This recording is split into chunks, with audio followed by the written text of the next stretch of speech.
It's going to be an interesting year for the Minnesota Timberwolves. You could argue this is almost a championship or bust type year for them.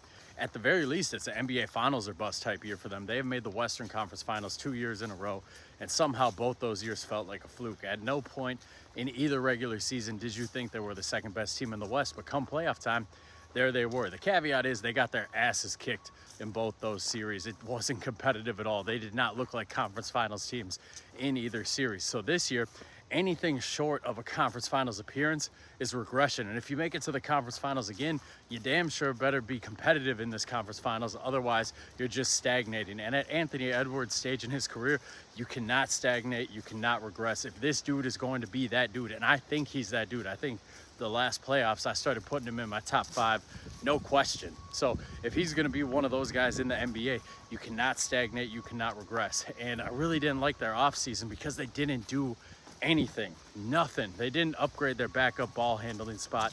Mike Conley is a great veteran leader, but he is no longer a consistent contributor on the court, especially in the playoffs. I thought they should have went all in pursuing Lonzo Ball. He would have been a perfect fit for this roster. They're really relying on their young guys to step up. I still don't understand the Rob Dillingham pick, don't understand moving up for him, and I don't understand doing all that and then not having a clear role for him or even a clear plan for him going forward. There's a lot of reports in Minnesota that they're already kind of thinking they're over him. So I don't know what's going on there. I like Terrence Shannon Jr. Can he step up enough to be a consistent 8th man in this rotation? That's a big question going forward for him.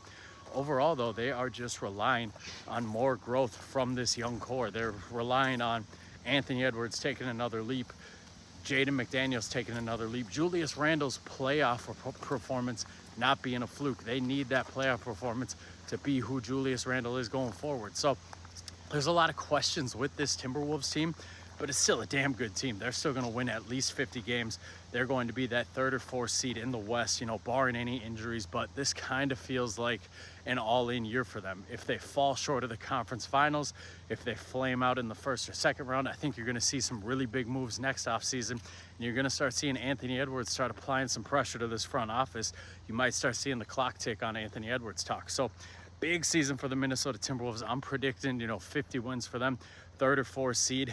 And I don't know if I can predict them getting to the conference finals, but I think it's going to be close. There's some teams in the West that I just flat out think are better, but I'm a big Anthony Edwards guy, so I think he's going to be able to put that Superman cape on come playoff time and carry them where they need to go. Let me know in the comments what you guys think about the Timberwolves going forward this year.